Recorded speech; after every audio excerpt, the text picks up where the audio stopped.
Haftara de Shmot. Avant d'aborder la Haftara, et avant d'aborder aussi un des secrets peut-être les plus cachés de cette Haftara, vous savez qu'il y a deux Haftarot, les Sfaradim et les Ashkenazim ne disent pas la même Haftara. Et on va essayer de comprendre par rapport à la Haftara singulière de chacun, en quoi ces deux Haftarot renvoient dans l'histoire générale d'Israël à deux possibilités messianiques, à deux futurs en Israël, l'un qui prend le visage ashkénaze de l'Occident, l'autre de l'Orient, Sfarad, et qu'il y aurait en vérité deux conditions de rédemption qui passeraient l'un par l'identité juive en exil en Orient et l'un l'identité juive en exil en Occident. Mais avant d'aborder cette question fondamentale des deux Haftarot qui parlent à partir de la racine de la délivrance, on sait que toutes les délivrances futures, messianiques et autres, prennent racine dans la délivrance d'Égypte. C'est à partir de la sortie d'Égypte, à partir de le commencement de la révélation divine à Moïse, au cœur même de l'esclavage égyptien, que puisent toutes les ressources libératoires, de rédemption pour le temps futur, aussi bien les rédemptions locales, comme Hanouka, Purim et autres, aussi bien la rédemption finale qu'est le messianisme, tout ça puise ses racines dans Yetziat Mitzrayim, Zecher Yetziat Mitzrayim. Chaque fois qu'on fait une mitzvah, c'est lié à la libération d'Égypte. Donc, dans le cœur même de la libération d'Égypte, se porte en graine, en promesse, toutes les futures libérations. On verra à la fin, dans les deux Haftarot, comment ces deux visages libératoires se manifestent par deux identités d'Israël, l'une Sfarad orientale et l'une Ashkénaze occidentale. Mais avant ça, il faut se pencher un tout petit peu sur Shmot, la paracha. Et Shmot, comme son nom l'indique, ça veut dire les noms propres, les noms singuliers. Et d'emblée, par ce nom, Shmot est évoqué, est énoncé l'essence même de la délivrance et du messianisme. La délivrance passe par la capacité de faire surgir le nom propre, le nom singulier. Vous savez que quand Dieu se révèle à Moïse sur le mont Sinaï, dans notre paracha, avec le buisson ardent, Moïse lui demande quel est ton nom. Alors, le Maral de Prague s'étend en disant que c'est évident que le peuple juif connaissait le nom de Dieu.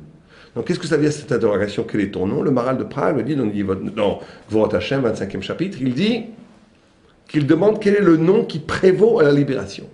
Quel est le nom de Dieu qui donne la libération, qui donne la rédemption, qui donne le messianisme. Et Dieu lui répond, à qui est Asher Ekié? Et qui est Asher Ekié? Je serai celui qui sera. Et le Maral de Prague dit, Ekié, c'est un des noms de Dieu qui commence par Aleph. Aleph. Et ce mot Aleph veut dire deux choses. Que Dieu s'adresse à toi. Aleph, c'est un rapport Behado, il dit, ça veut dire de face à face. C'est pas comme le Yud Kevavke, qui est un Dieu transcendant, au-delà de toute perception, qui est le Dieu en soi. Le Shem Be'etzem, comme il appelle, le nom en soi. Et qui est, c'est un Dieu qui parle à l'homme. Et la deuxième notion de ce verbe, et qui est de ce nom, plutôt de ce nom de Dieu, c'est que celui qui parle en toi te fait découvrir que la racine même, l'origine même de ce que tu es, c'est Dieu. C'est-à-dire que toute poétique intérieure, toute personnalité, toute singularité de chacun d'entre nous doit se reconnaître comme un éclat divin, doit se reconnaître comme quelque chose qui provient de Dieu. Ça, c'est la condition primordiale, première de toute libération. Toute personne qui se voilerait la face, qui trahirait, qui serait en rupture de l'espérance de sa grandeur, serait une profanation de lui-même. Toute personne, d'abord, qui ne reconnaîtrait pas ce qui en lui est sublime, génial, original, absolument particulier, singulier, serait un Chilul Hashem. Mais il faut, après, pour ne pas tomber dans l'orgueil, traduire cette singularité comme un éclat de Dieu, comme un message de Dieu. Donc ça, c'est la condition première du nom propre. C'est la notion du nom propre. Le nom propre, le mystère du nom propre. Chacun possède un nom absolument singulier. Un nom, ça veut dire un visage, une personnalité, une subjectivité, une dimension qui lui est absolument propre. Et c'est cette particularité-là qui est le signe même de l'espérance messianique. Ceci dit, il y a quelque chose de tout à fait contradictoire. C'est que ces noms propres, la notion de l'originalité de chacun, apparaît au cœur même de la civilisation égyptienne. Et c'est pareil avec Yaakov chez Lavan, dans Lavan, qui sont des civilisations, plutôt des états de lieux, où ce qui emporte là-bas, c'est le contraire même du nom propre, c'est ce qu'on appelle le chomer, la matière, le nom propre étant lié à la tsura, à la forme radicalement, à tsura mouvdelet, dit le Maral de Prague, à la forme complètement séparée, et la matière étant quelque chose justement qui n'est pas séparé, qui est d'emblée mélangé à toutes sortes de choses. Vous savez que le Maharal de Prague, tout le temps, c'est récurrent chez lui, nous dit que la notion de chomer, de matière, c'est ce qui n'est pas unique, c'est ce qui est attaché à toutes sortes d'autres choses que lui-même. C'est celui qui prend, quand vous prêtez de la pâte à modeler, elle prend la marque de quelque chose qui n'est pas elle-même. Vivre une vie matérialiste, c'est vivre une vie où je suis marqué, tatoué, conditionné par tout un système qui n'a aucun rapport avec moi. C'est ça, vivre une vie d'esclavage et de matière. Or, le peuple juif, qui est le peuple du nom propre, le peuple de la forme séparée, le peuple de l'individualité absolue, au point où les rabbinim, dans le Talmud, quand ils voyaient des masses humaines, quand ils voyaient des foules, ils disaient « tous ces gens-là ont été créés pour me servir ». « Bishvili nivra olam », pour moi a été créé le monde. Il était capable de donner un sens au monde. Or, le peuple d'Israël apparaît, est né, éclot toujours de la matière. C'est pour ça que les 12 tribus ont été enfantées, enfin 11, plus tard, Binyamin sur la route, ont été enfantées chez Lavan. Et c'est pour ça que le peuple juif a été enfanté, accouché de l'Égypte, qui est l'assimilation de la matière. Alors on a déjà expliqué dans la paracha, on parlait dans la paracha, qu'est-ce que c'est que cette notion de matière, mais pour le dire d'une autre façon et de façon plus sommaire. Une civilisation de la matière, c'est une civilisation du pouvoir infini de renaître. Alors ça a l'air joli comme ça, mais en vérité c'est très important, mais c'est tout à fait mesquin si c'est livré à lui-même. On va essayer d'expliquer. La notion de Lavan, et le Harizal dit le Lavan c'est le blanc supérieur, le Loven à Elion.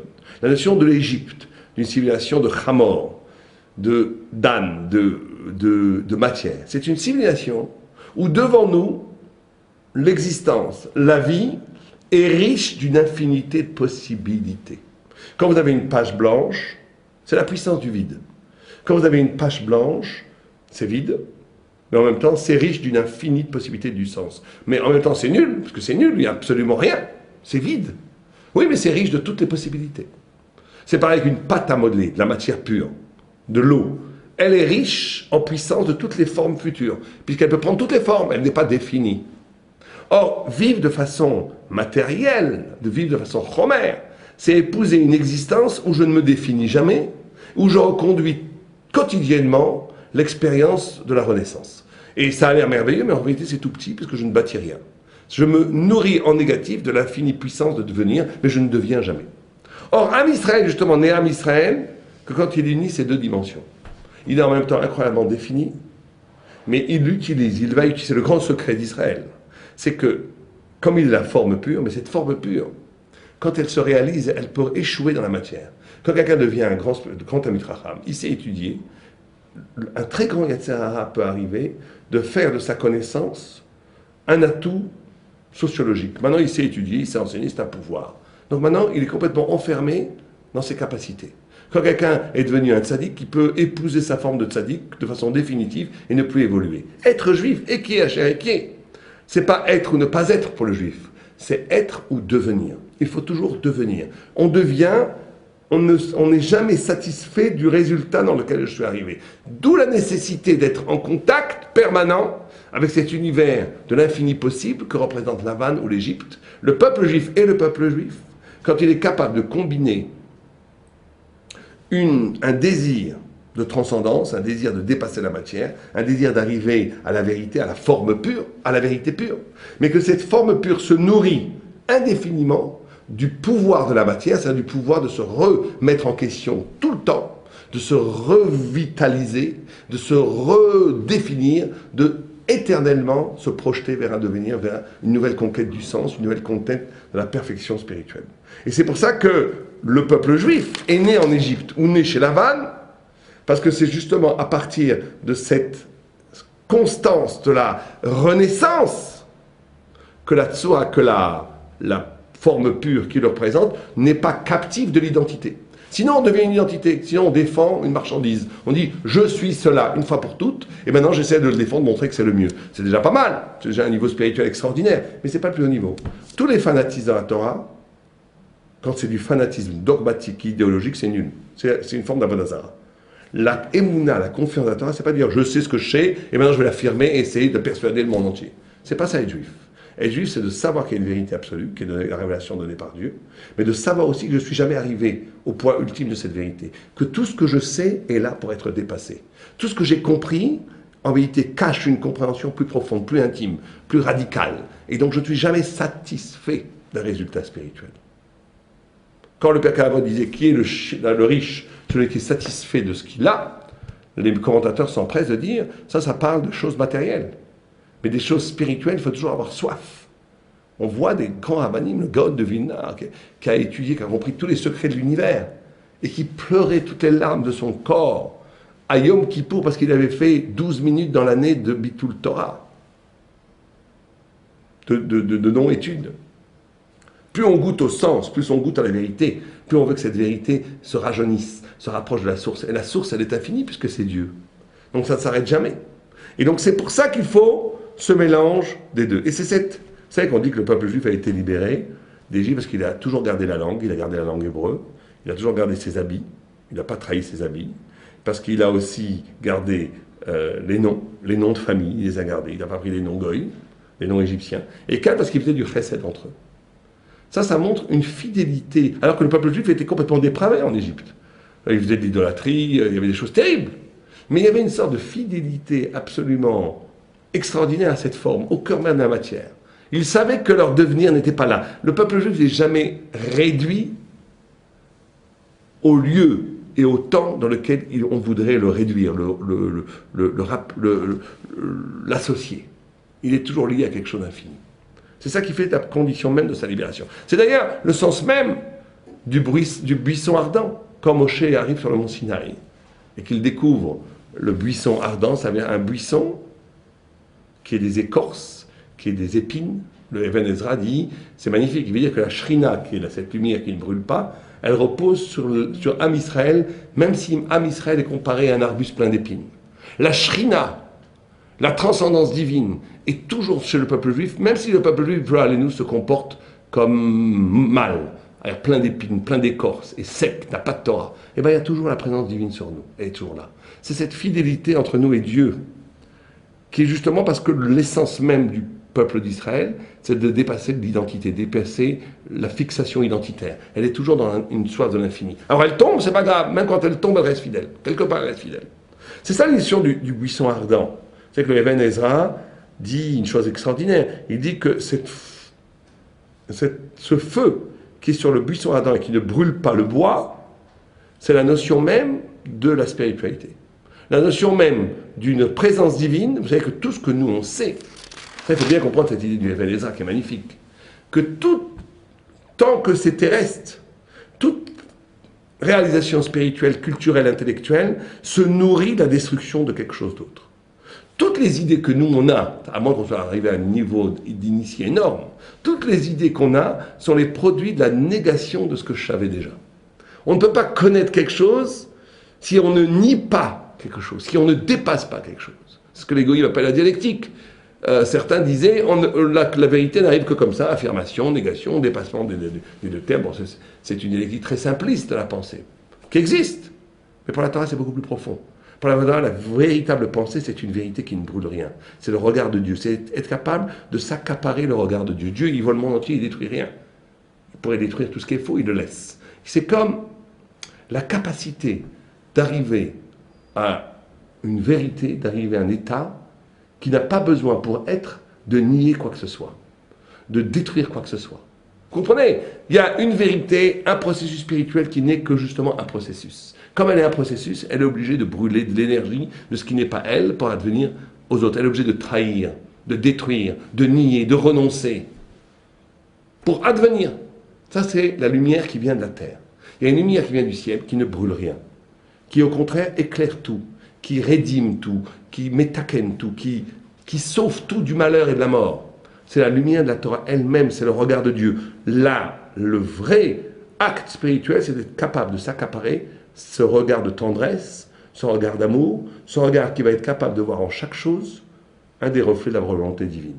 Ce qu'on appelle, dans le Kabbalisme, appelle le sechel, l'esprit divin qui est en chaque chose. C'est pour ça que le Even Ezra dit que Dieu a demandé à Moïse d'enlever ses chaussures, parce qu'en enlevant ses chaussures, il c'est la chaussure comme un habit, comme une sorte de prise matérielle sur le corps, on les enlève, comme si il s'élevait au Arshav. Maintenant, Moïse s'élevait au-dessus de la matière pour planer dans la lumière pure divine. Bon, après, il va lui dire de redescendre et s'occuper de l'homme Israël. Mais sans cet arrachement, sans coupure, si on n'a pas goûté à cette proximité d'une révélation d'idées, de concepts, de spiritualité qui ne doit rien à la matière, alors on ne pourra jamais vraiment se libérer, le peuple dit. Il faut être libre pour libérer les autres. Moïse se devait d'être libre au plus haut niveau pour pouvoir libérer les autres. Et d'ailleurs, le Ibn Ezra dit quelque chose d'incroyable. Il dit qu'à ce moment-là, Moïse perd presque son libre arbitre par cette révélation du buisson ardent. Parce que tant que la matière et la spiritualité sont liées, alors c'est ça la liberté, c'est qu'au cœur même d'un même événement, il y a du bien, il y a du mal, il y a du spirituel, il y a du matériel, c'est de choisir le spirituel contre le matériel. Donc je suis libre. Mais quand j'ai fait le mouvement d'arrachement total, je suis dans la pure lumière divine, il n'y a plus de liberté. Il dit que la plus haute forme de liberté, c'est d'être justement capable de renoncer à la liberté pour être dans la vérité. Et c'est ce que Moïse a fait. Ça devient un Ish Emet, un Ish Elohim. À ce moment-là, il fait un pacte avec Dieu et il s'en va libérer Am Israël et par là le monde entier.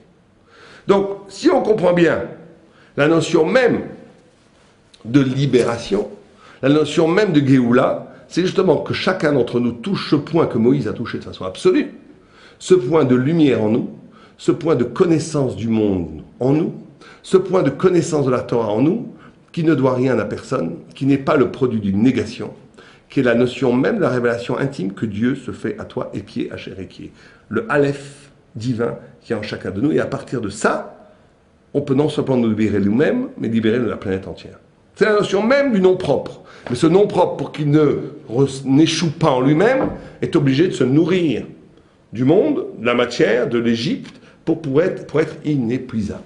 Or, quand on voit les Haftarot, on voit deux Haftarot extraordinaires, très très différentes. Une nue par les Ashkenazim et une nue par les Sfaradim. Je vous lis d'abord celle qui est lue par les Ashkenazim, c'est dans Ishaïa, où là c'est écrit, où ce qui est dit en écho à Shemot, donc en écho à la libération messianique, où on annonce que, où on annonce à ce moment-là, attendez, c'est dans Chavzaïn, oui c'est ça. Voilà. C'est ici, Abaïm, c'est dans le temps futur. Ishaïch Yaakov Yatsis ou Parach Israël ou Mloho Pne Tevel Tnuva. Il dit au temps futur, Yaakov, donc Israël, étendra ses racines, Israël donnera ses bourgeons et des fleurs, et il couvrira le fruit, la surface de tout le globe. Tevel, c'est-à-dire tout le globe. C'est intéressant, c'est la même lettre que Welt en allemand, qui veut dire le monde, et en yiddish. Mais la prophétie ici profonde de Ishaïa, de Isaïe, c'est dire qu'au temps futur, le peuple juif va couvrir la planète entière et revenir après en Israël riche de toutes les fleurs qu'elle a en Israël. Pourquoi est-ce que cette paracha-là, cette haftara-là, doit être lue à Shemot? Eh bien parce que une des dimensions de la Géoula, c'est justement que le peuple d'Israël soit dispersé dans toute la planète pour qu'à partir de là, ils prennent ce qu'on appelle les étincelles de Gdusha, les étincelles qui sont perdues dans le monde, pour les ramener, les unir à Am Israël, et que pour que la Géoula, la rédemption messianique soit totale, il faut que toutes les facettes de l'humanité se retrouvent en Israël, et par là, trouvent leur sens véritable, et soient métaken, soient rédimés, soient guéris de la décadence qu'ils auraient pu avoir lieu hors qu'au sein de Eretz Israël. Et donc on a ici une des dimensions de la Géoula qui est la collecte universelle de toutes les facettes de l'humanité, rédimée, réparée, à partir même de l'identité d'Israël.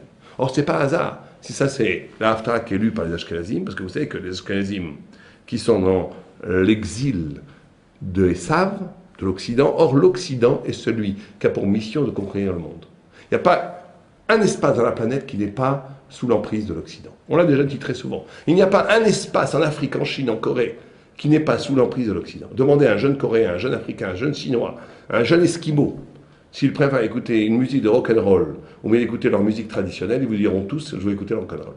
Demandez-leur s'ils veulent aller voir un film d'action américain, ou bien s'ils veulent voir une scène théâtrale traditionnelle de leur tribu, ils vous diront le film d'action américain. Le monde entier est sous l'emprise idéologique, esthétique, poétique de l'Occident. Donc l'Occident a reçu en partage la possibilité de conquérir la planète tout entière. Les Juifs doivent se greffer. Une des vocations de la rédemption, c'est que le peuple juif est capable de se greffer, accompagner ce mouvement d'extension qui va coloniser le monde entier, pour à partir de cette puissance d'expansion, se trouver dans tous les lieux de la planète pour prendre les étincelles qui sont perdues et les ramener en Israël. Ça, c'est la dimension du visage d'Israël. On dit Ashkenaz, dans chaque Ashkenaz, il y a du Sfarad et de l'Ashkenaz, dans chaque Sfarad, il y a les deux. Il y a une dimension d'Israël, qui est bien sûr plus reconnaissable en Occident, qui est cette dimension-là, qui est que le messianisme deviendra, pas simplement quand j'aurai découvert la force, cette lumière dont on a parlé intérieur, qui est le nom propre en chacun de nous, qui est le lien avec Dieu, mais quand ce nom propre va être capable de cueillir autour de lui tous les visages de la révélation divine dans le monde entier. Il y a une deuxième paracha qui est lue par les Sfaradim, donc on est beaucoup plus dans l'Orient, où là c'est le début de Jérémie. Et dans le début de Jérémie, tout de suite, on dit, Jérémie dit que Dieu lui dit, qu'est-ce que Dieu dit à Jérémie? Que la parole de l'Éternel le fait adresser en ces termes. Avant que je t'eusse formé dans le sein de ta mère, je te connaissais. Avant que tu fusses sorti de ses entrailles, je t'avais consacré. Je t'avais désigné comme prophète des nations. Et je m'écriai, en quoi, Éternel Dieu? Je ne sais pas parler car je suis un enfant. Et l'Éternel me répondit, ne dis pas, je suis un enfant. Mais partout où je t'enverrai, tu iras les trouver. Et tout ce que je t'ordonnerai, tu le diras. Ne crains point, car je serai avec toi, etc. etc. Et l'Aftara continue en nous disant deux choses chez Jérémie. Depuis l'origine même, il est fait pour la prophétie. Et dans le futur, donc l'origine est là, et il dit dans le futur, tu seras celui qui pourra annoncer la bonne nouvelle, tu vas prophétiser, tu vas sauver le monde. Il y a les deux. On est ici dans une autre dimension des visages d'Israël, beaucoup plus présente en Orient, qui est cette notion-là de l'identité, du fait que le travail qui doit être fait, c'est de reconnaître au cœur même de ce que je suis, une sorte de vérité en réserve, en dehors de l'histoire, à côté de l'histoire, plus profonde que l'histoire, qui n'est pas détruit par la modernité, par tout le vent et la mécanisme de l'histoire, pour retenir l'idée même de la vérité éternelle qui était avant et qui sera après. Donc vous voyez, vous avez ici, c'est le secret des secrets, vous avez ici deux visages d'Israël qui sont liés à la rédemption. Un qui est beaucoup plus dans la conquête. Le danger de ça, c'est bien entendu, à un moment donné, s'identifier à cet exil. D'où l'assimilation, d'où, à un moment donné, une sorte d'espace peut-être pas tout à fait clair entre paroles révélées et paroles de la Chochmat HaGoïm Ta'amin. Donc là, on a des problèmes. C'est ça la lutte qu'il doit avoir lieu. Mais, visage absolument indispensable de du triomphe de l'intelligence thoraïque face à toutes les formes d'intelligence. D'être capable de montrer que la forme de l'intelligence thoraïque est plus haute que toutes les autres formes d'intelligence, et d'être capable de repérer et de cueillir au cœur même de la multiplicité des visages de la planète, le point lumineux de la révélation divine et de l'intégrer à Israël. Ça, c'est un des visages, le visage, on va dire, occidental du peuple juif. Il y a un autre visage, que le visage oriental du peuple juif, qui est un visage là où, au contraire, c'est une dimension, pour ça que c'est beaucoup plus proche de la Kabbalah, beaucoup plus proche de la mystique. C'est une dimension où ce que doit vivre au cœur même de la fidélité d'Israël, c'est une hauteur spirituelle, une hauteur de lumière divine qui n'est absolument en rien affectée par l'histoire, qui est l'origine même et le futur. Vous savez que, sauf Maaseh B'Marshavat, à la fin des temps, ce qui va être révélé, c'est la première lumière. Il y a une sorte de cycle. La vérité est première et est derrière, et est dernière. C'est la même lumière qui a brillé à l'aube de la création et qui va briller à la fin de la création. Ça, c'est la lumière kabbalistique, mystique, profonde, qui doit être comme gardée, préservée à l'ombre de Beth Midrash. Ça, c'est la dimension, on va dire, orientale, mais elle existe bien sûr chez chaque juif. Les deux dimensions doivent vivre en chaque juif.